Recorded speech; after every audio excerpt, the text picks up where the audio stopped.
Welcome to Headline Hub Updates. Subscribe and press the bell icon for more updates. Good evening. Tonight we bring you a story that is rapidly unfolding and has the potential to reshape the global order as we know it. Tonight, the world stands on a razor's edge, gripped by uncertainty and fear as events in the South China Sea escalate beyond anything seen in recent memory. Tensions in the South China Sea, long simmering beneath the surface, have now erupted into open conflict, sending shockwaves through capitals around the globe. Just hours ago, the Pentagon confirmed that a U.S. B-2 Spirit bomber, one of America's most advanced stealth aircraft, was fired upon by Chinese forces during what officials insist was a routine operation in international airspace. This is not a drill. This is a direct act of aggression against a major American military asset, a move that many experts warn could trigger a wider conflict, if not handled with extreme caution. The world is watching, holding its breath, waiting for the U.S. response to this unprecedented provocation. Every nation is now calculating its next move. News of the incident spread rapidly, sending Asian financial markets into freefall, wiping out billions in value within minutes, and prompting emergency meetings at the Pentagon and the White House. The president was immediately rushed to the Situation Room, where high-level military strategists and advisors confronted the nightmare scenario: a direct military confrontation between China and the United States, two nuclear-armed superpowers. The Department of Defense confirmed the B-2 was targeted by a surface-to-air missile while operating lawfully, emphasizing that the aircraft never entered Chinese territorial airspace. China, however, claims the bomber violated its airspace and called their action defensive, setting the stage for a dangerous standoff and a war of words between the world's two largest economies. The South China Sea, a vital artery for global trade, and the passageway for trillions of dollars in goods each year, is now the flashpoint for a crisis that could redefine the century and disrupt the world economy.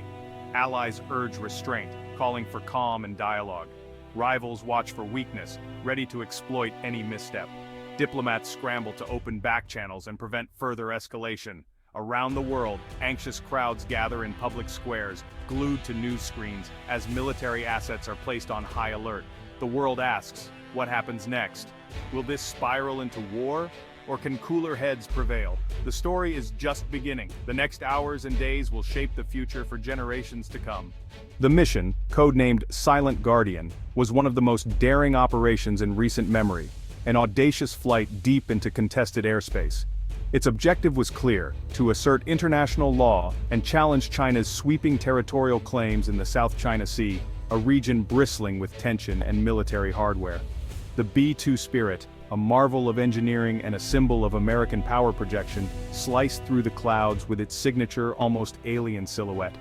High above the turquoise waters, the crew remained focused, unaware that they were flying straight into a meticulously prepared trap. The skies, once thought to be a sanctuary for stealth, had become a hunting ground. China had quietly deployed a new generation of quantum radar, a technological leap designed specifically to pierce the veil of American stealth technology. This system could detect what was once invisible, rendering the B-2's advantage obsolete. As the B-2, call sign Nightfall 1, entered a critical air corridor, its crew scanned their instruments, unaware that they were already being tracked. In a high-tech command center, Chinese military officers seized their opportunity, watching as the American bomber crossed into their crosshairs. On a fortified Spratly outpost, a Chinese commander weighed his options, then gave the order that would reverberate around the world. The launch of an HQ-29 missile, engineered from the ground up to hunt and destroy stealth bombers, was authorized. This was no accident. It was a calculated ambush, a demonstration of China's growing military prowess and technological sophistication. It was a bold statement. China was now ready to challenge U.S. air dominance in its own backyard. The missile, equipped with advanced sensors and agile maneuvering thrusters, was not just designed to intercept. It was built to relentlessly pursue and destroy its target. Its guidance system locked on, adjusting course with precision as it closed in on the unsuspecting bomber. For Chinese planners, this moment was the culmination of years of research, investment, and ambition, a chance to shatter the myth of American invincibility. If successful, it would send shockwaves through military circles worldwide, proving that even the most advanced aircraft could be brought down. By targeting a B-2, China aimed to send a clear, unmistakable message to the world. The South China Sea is their domain. and they are prepared to defend it at any cost. Their naval forces stood ready, reinforcing the claim with a show of strength and resolve. In Washington, U.S. commanders watched the situation unfold, knowing that any misstep could trigger a dangerous escalation. The U.S. Navy's powerful carrier strike groups loomed nearby, a reminder that America too was prepared for confrontation. It was a bold, risky move by China, one that would soon be put to the ultimate test as the world watched, holding its breath. In that tense moment, the fate of the region, and perhaps the world order, hung in the balance. Inside Nightfall 1, routine turned to chaos in seconds. A piercing alarm missile launch detected. The impossible had happened. Chinese radar had locked onto a stealth bomber. The pilot reacted instantly, banking hard and pushing the B-2 to its limits. The co-pilot deployed flares and chaff, while the electronic warfare officer jammed enemy radar. The bomber dove in a desperate maneuver, the missile's smoke trail closing in on their screens. The HQ-29 ignored decoys, fighting through jamming, a new, smarter threat. At the last moment, the B-2's dive worked. The missile screamed past, detonating nearby. Shrapnel tore into the wing, damaging hydraulics, but the bomber stayed airborne. Warning lights flashed. The crew stabilized the wounded aircraft. The co-pilot sent an encrypted burst to U.S. Strategic Command attack location, missile type, damage report. They had survived the ambush, but their ordeal was far from over. Now, they had to nurse their crippled bomber home, knowing they'd just triggered a global crisis. The stakes had never been higher. The world was watching. The data burst from Nightfall 1 hit the Pentagon and White House instantly, shattering the calm of the night. Within seconds, encrypted alerts flashed across secure networks, summoning the nation's top leaders to action. In the Situation Room, the president and top advisors faced a grim reality: a direct Chinese attack on a U.S. bomber, an act that could not be ignored. The air was thick with tension as the implications of the strike became clear. The Secretary of Defense confirmed the attack was unprovoked, executed with advanced weaponry that left no doubt about its origin or intent. The room fell silent as the gravity of the situation set in. The B-2 crew was alive, limping toward Guam, their aircraft battered, but still flying. Their survival was a small relief amid the growing crisis. The chairman of the Joint Chiefs insisted a decisive response was needed to avoid appearing weak, warning that hesitation could embolden further aggression. But the Secretary of State urged caution, warning that a military strike could spiral into nuclear war. She reminded the room that every move would be watched by allies and adversaries alike. Options ranged from immediate sanctions to building an international coalition, leveraging diplomatic pressure to isolate China on the world stage. The president listened, weighing the risks of action versus inaction. Every option carried consequences, not just for America but for global stability. Intelligence confirmed the attack was authorized at the highest levels in Beijing, a calculated test of U.S. resolve, designed to probe America's willingness to defend its interests. The president decided a purely diplomatic response would not suffice. The world was watching, and history would judge what happened next. China had crossed a line. A message had to be sent, one that would be understood in every capital around the globe. He turned to his military advisors. What are our options for an immediate, proportional response? The debate was over. Now, it was time for action. The world waited for America's answer, holding its breath as the fate of nations hung in the balance. With the president's order, the Situation Room shifted to execution. The chairman presented Operation Iron Dagger, a rapid, overwhelming retaliatory strike. The goal: end the crisis before it escalates, re-establish deterrence. Targets: the HQ-29 missile battery, the quantum radar installation, and a supporting naval facility, all on the same island. No strikes on mainland China. The message was precise and limited. The president demanded minimal civilian risk. Precision-guided munitions would be used. The operation would be over in under 2 minutes. Speed was essential. China would face a fait accompli except the loss or risk a wider war.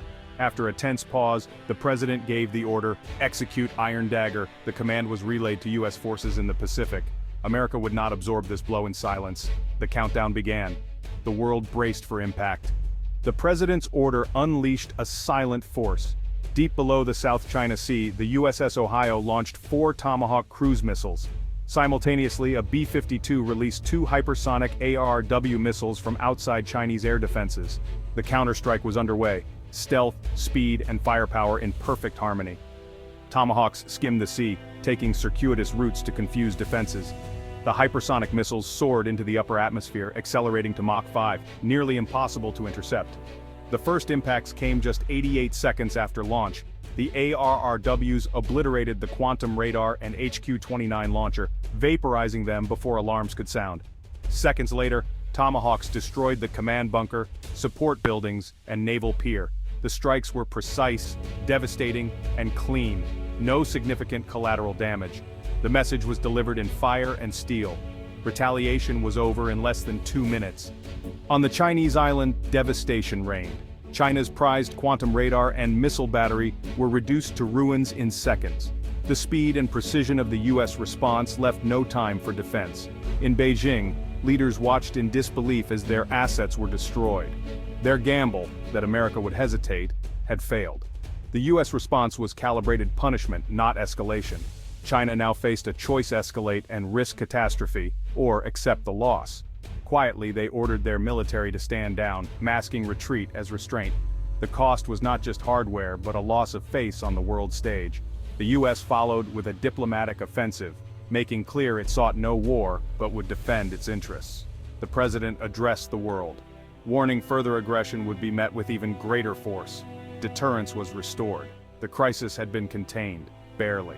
The world gasped at the 88-second crisis. America's allies from Tokyo to Canberra quietly celebrated the reaffirmation of US resolve. Publicly they called for calm, privately they thanked Washington. Rivals like Russia condemned the strike but were stunned by its speed and precision. Nations reconsidered their alignments, reminded of the hard power behind global order. Markets, rattled at first, rebounded after the president's address. The crisis left scars. Shipping insurance soared, supply chains scrambled, and the world was reminded of its fragility. The incident forced a reset in international relations, exposing the risks of technological overconfidence. The world had stared into the abyss and pulled back. The South China Sea remained tense, but the rules had changed. The balance of power was clarified, not shifted. The lesson: in a world of instant escalation, clarity and resolve matter most. The world would not soon forget. The South China Sea crisis of 2025 will be studied for decades. It proved that in modern warfare, speed is the new stealth. Decision windows have shrunk to seconds. Hesitation means defeat. Operation Iron Dagger's 88-second counterstrike showed that precision and restraint can control escalation. Advanced guidance and political will are the bedrock of deterrence. China's gamble failed because America acted with speed and clarity. The lesson: power is meaningless without the will to use it. As technology accelerates, the time to prevent catastrophe grows shorter. The B-2 Nightfall 1 flew home, scarred but intact, leaving behind a world forever changed. The new rules of 21st century conflict had been written in fire, steel, and resolve.